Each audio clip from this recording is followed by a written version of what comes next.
Once you get into teaching, research is part of your profile. So that's how I got into this. I, along with 2-3 others, did our first survey at the time of the Karnataka Assembly elections of January 1983. It's your passion, it is your interest, it is your drive, it is your enthusiasm which will make a career of what you want.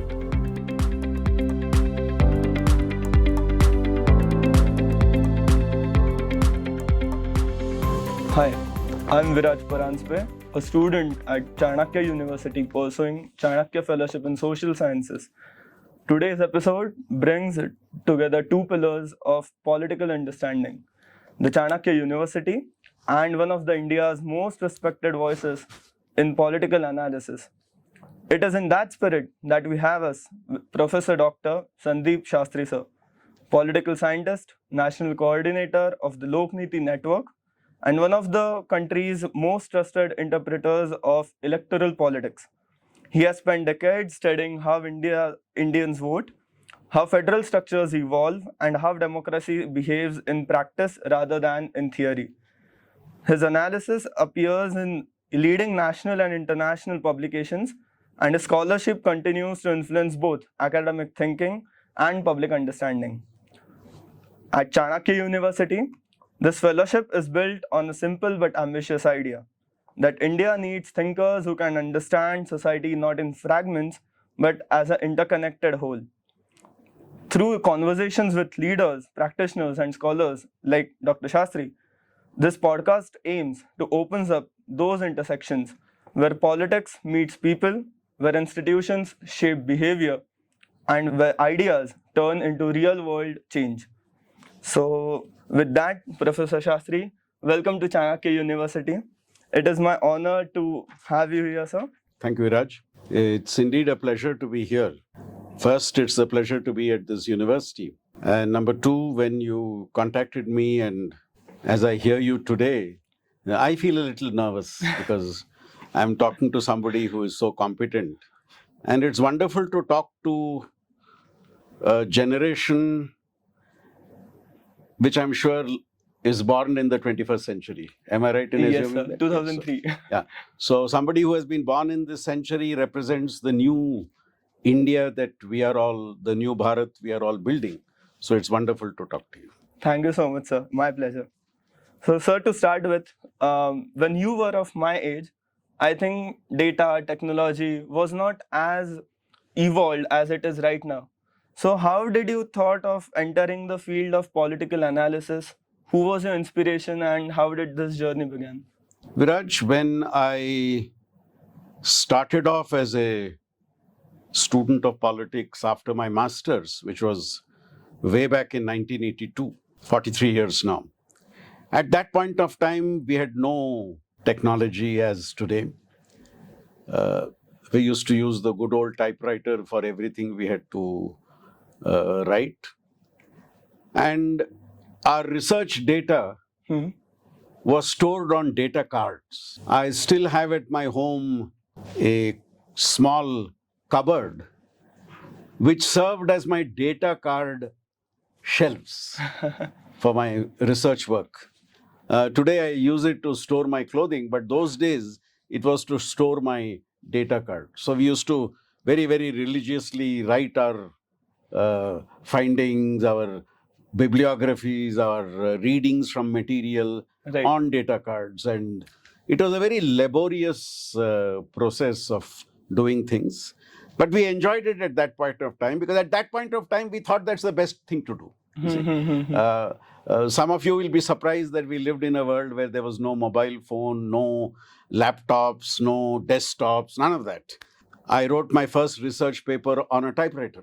And every time I made a mistake, I had to take out the sheet and put in a new sheet to type. No question of saving and redoing. So that was the world I started off my research journey in. And it was very exciting for us at that point of time. Did your education in the political science stream or was it a shift from any other stream?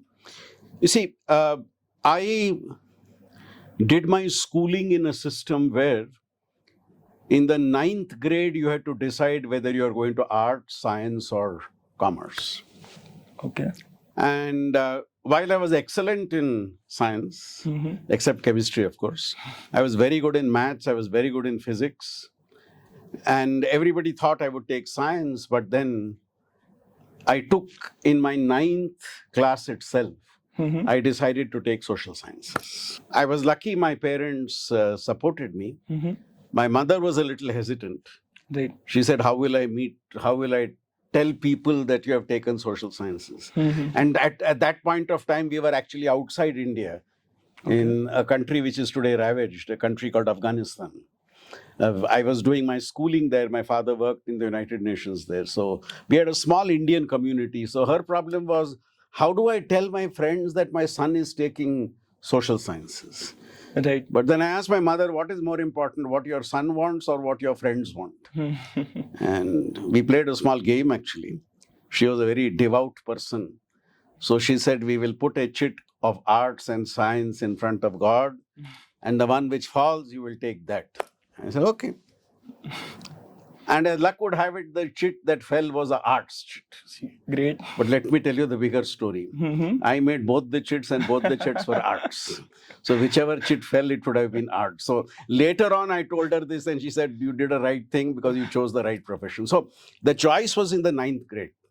But that time it was to become a civil servant, to become a diplomat. But once I did my undergraduation, I did my BA with history, economics, and political science. Once I did my BA, I thought I'm not suited to be a civil servant. I did not believe I could do the dictates of the political class at that point of time. So then I decided to, and luckily in my master's, I got the first rank. So I immediately got a job as a lecturer in the department I did my master's in. That was the convention those days. So I started off teaching the day after I got my result to my juniors. My master's juniors was the first class I went to. And then once you get into teaching, research is part of your profile. So that's how I got into this field. Great, sir. This problem even prevails till 2020, 2025, sir. True. Yes, sir. So to just start with a famous quote by Edward Deming, W. Edward Deming, he says that in God we trust, all others must bring data. So, sir, was there a moment early on when data contradicted your intuition? And what does data suggest about Indian voters? Undoubtedly, what you think and what you perceive and what you believe and what you actually see on the ground sometimes pleasantly surprises you, sometimes shockingly surprises you. See. And as I told you, I finished my master's in 1982. And in January 1983, Karnataka had a big election. Okay. Older people will remember that was the first election in Karnataka where the Congress party was defeated. And an opposition party was voted to power. And I, along with 2-3 others, did our first survey at the time of the Karnataka Assembly elections of January 1983. And now this question of data and intuition, perception and data. Right. I went for my field work to a village in Kolar district, which is a neighboring district to Bangalore. I reached early morning, the place I had to do my research. And I went to, see, I had a list of names of people I had to meet, drawn from the voters list. Okay. So I went to the first house, I knocked the door. I asked the person, can I have to do this interview? Will you be willing to answer questions? He said, yes. What's your name? And this conversation was in Kannada. I told him my name is Sandeep. And then he told me in Kannada, tell me your full name. So I said, Sandeep Shastri. And then he looked at me and said, you're a Brahmin? I said, yes, I'm a Brahmin. I was 22 years old then. That was the first time in my life somebody asked me whether I was a Brahmin. My other friends say that's because you're a Brahmin. If you were a person from the scheduled caste or from a backward caste, that's something you are often asked. And that was the first reality check for me. Oh, yeah, okay. Yeah, I'm a Brahmin. And we did the interview. Halfway down the interview, you asked me, do you want a glass of water? It's very hot outside. I said, yes. He gave me a glass of water, which I drank. And then when the interview got over, he said, you must be hungry. Let's eat something. I said, sure. As a young researcher who gets those days a handsome salary of 400 rupees a month, now you were very happy if anybody fed you. So I went and had lunch in his house. And at the end of the lunch, he said something to me. He said, Sandeep, and I'm not talking of 1800, 1820, I'm talking of 1983. He said, Sandeep, you are the first Brahmin to enter this Dalit Basti. This is an entire Basti of Dalits. And till today, no Brahmin has come here. You are the first. My perception of how India, caste is not important, changed, modern, equal. Right. Now, this was a knock to me, a reality check as to what is really society. And that for me made me realize the more and more you go around meeting people, the more and more you realize that some of the perceptions you had are so very wrong. So what you said about hemming is so correct. See, at the end of the day, your data speaks. True. The whole pack of cards just fell off. If I could just quickly take another example. Yeah, sure, sir. These were the days when election studies had just picked up. And we used to do some writing. And I'll be telling this in a later session we have. I and the group I'm part of, we never predict elections. Yeah. We only explain elections. So we don't do, exit polls and all that. Because we think, anyway, people will come to know the result on the day of counting. Now, we are more, as academics, we are more interested in understanding why did a result come. Right. See? Now, we do our data collection the day after voting and the day before counting. There is a window, you see. So we had done our data collection and we found, as per our data, X party was winning. Okay. But all were saying Y party will win. And we also felt Y party is winning. But here is my data saying X party is winning. I went up to my guide and said, sir, data is saying this party is not winning. He said, do you want to go with your hunches or do you want to go with what your data tells you? If you want to go with what you believe, don't do survey research then. Right. Why are you doing survey research? You are collecting data because you want to look at what data tells you. So we stuck our neck out and said, no, this is what the reality is, because we had to give an article to a newspaper for the next day. Okay. So the editor asked us, you're sure? We are sure. We're sure. Everybody else is saying the opposite. No, we are sure. And next day, we were right. Great. So that convinced me, if you trust the way your data was collected, you see, if you trust the way your data was collected, then why not follow your data? Otherwise, don't collect data. Go by your hunches. Go by your perceptions. Without data, everything is just another opinion. True, sir. So, talking about data, talking about the predictions, the analysis, India, for a long history, there's a trend of anti-incumbency. But what happened recently, a couple of days before in Bihar, was a pro-incumbency. So, sir, that trend at a CM level in Bihar, how can you explain that paradox? See, this anti-incumbency, pro-incumbency, my own assessment now, and I myself am guilty of using those terms at the start of my career. But today I realize they are very superficial or surface level understanding of the reality. Now, when you don't want to do any deeper search for a reason, you say, oh, pro-incumbency or anti-incumbency. Why did UPA lose in 2014? Anti-incumbency. Why did NDA lose in 2004? Anti-incumbency. Now, right. I would raise another question. So what? Anti-incumbency, so what? Tell me something more. Tell me much more. No election for me is won or lost only on the basis of whether you were in power or whether you were not in power. You see, there are multiple variables that come into play. And now that you took the example of Bihar, Right. now, in Bihar, you had a chief minister who had been in power for 20 years, except 7 months in the middle. Yeah. But then, he had been in power with different alliances in those 20 years. So would you say anti-incumbency was against the last alliance or anti-incumbency against the previous alliance? Now, what constitutes anti-incumbency there?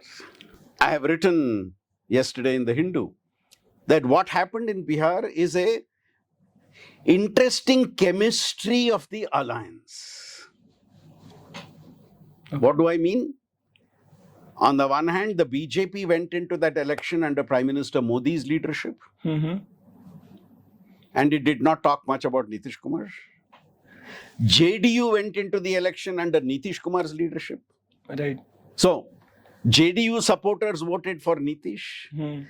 BJP supporters voted for BJP and the BJP's promises in other states. Right. Both came together and therefore you had the type of wave that you saw. You see? So, anti-incumbency or pro-incumbency would be for me a very, if I could use a strong term, a very simplistic explanation. Beyond, below, deeper than that anti and pro-incumbency are factors. Right. And unless you touch those factors, like in Bihar, however much you may not like it, caste was a crucial factor. Right. Except a segment of the Muslims and the Yadavs, everybody else in large numbers voted for the NDA. Fair. Now, that is an important... Now, the BJP brought in its vote, the JDU brought in its vote, the two smaller parties brought in their vote. So, that became what I call a rainbow coalition for the NDA. So, here is an explanation for me for the victory. And not merely passing it off as pro-incumbency or anti-incumbency. It's like when you are late with your assignment, you say, I didn't have time, the alarm did not ring, I wanted to write it at 4 o'clock in the morning, but when I got up, I saw it was already 7 o'clock. Now this pro-incumbency, anti-incumbency is like one such excuse. And I'm sure you're smiling now, so that means that it must be an excuse you have used once in a way. So that's what, but that's a surface level answer. There is a deeper answer to that also. True, sir. We have also seen the freebies, welfare, Revdi culture, what we call it, play a role in states like Maharashtra, Uttar Pradesh, Madhya Pradesh, and now Bihar as well. So, do you see this as a distortion of democracy, or is it any kind, and how will it play a role in upcoming elections of Kerala, Tamil Nadu, and West Bengal? If we understand variations, the social, economic variations in Indian society,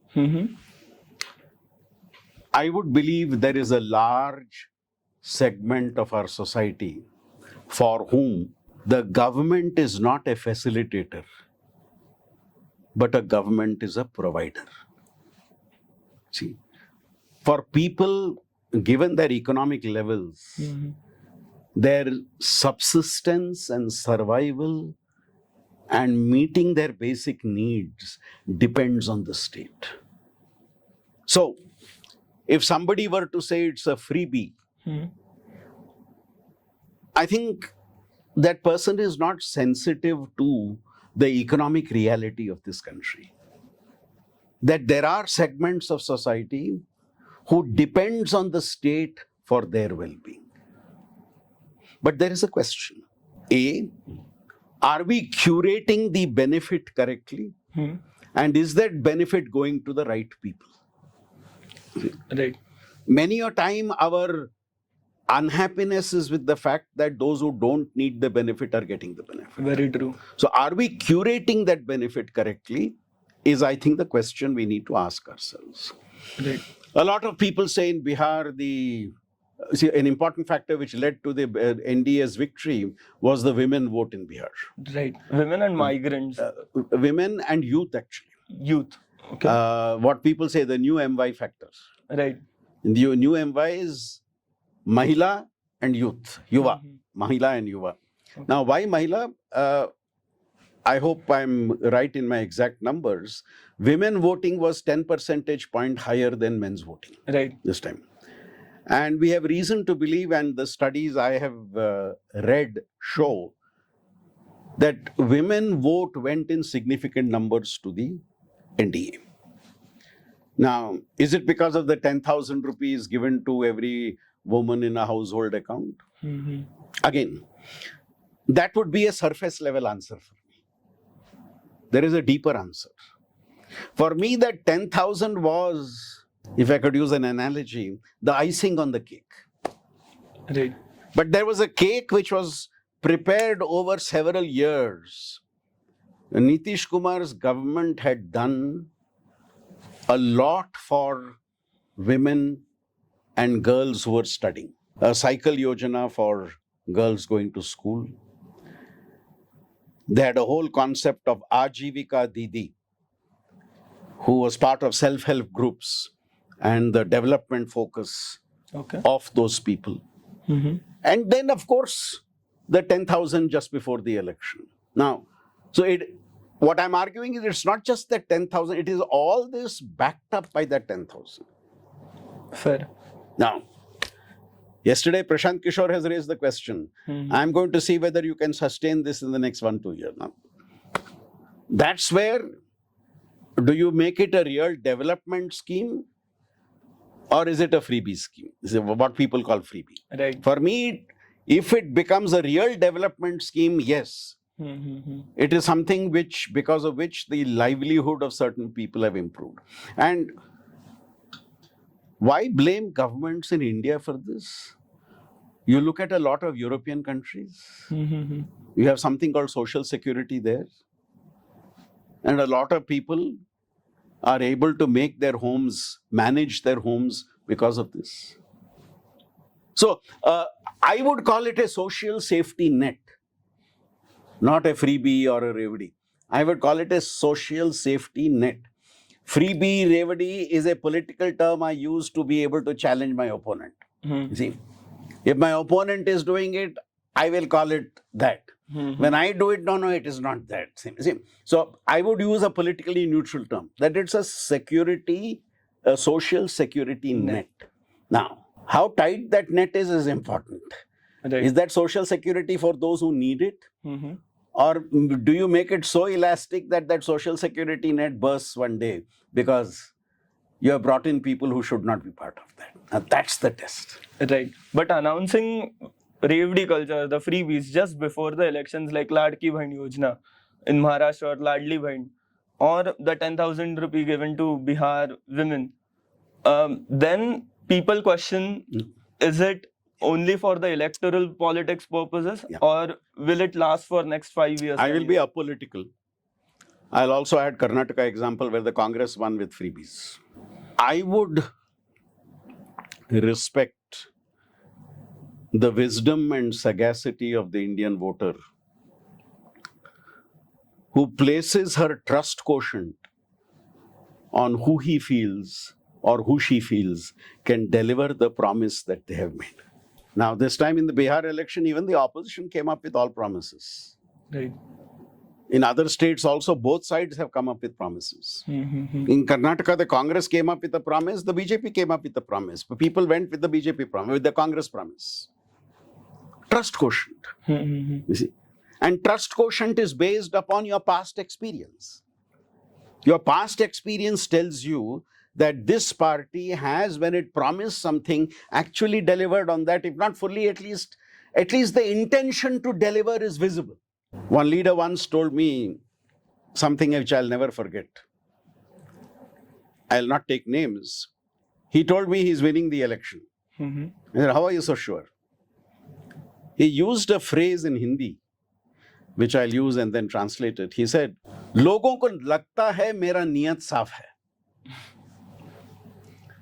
The crucial word for me is लगता है. He didn't say मेरा नियत साफ है. He said लोगों को लगता है मेरा नियत साफ है. Perception. You see, the perception of trust in a party, in a leader, which makes you go then and vote for that party or that leader. Sometimes people are proved to be right, and that party is rewarded later again. Sometimes the people's trust is proved to be wrong, and then the next election goes horribly bad for that party. So we have had both cases. Right, sir.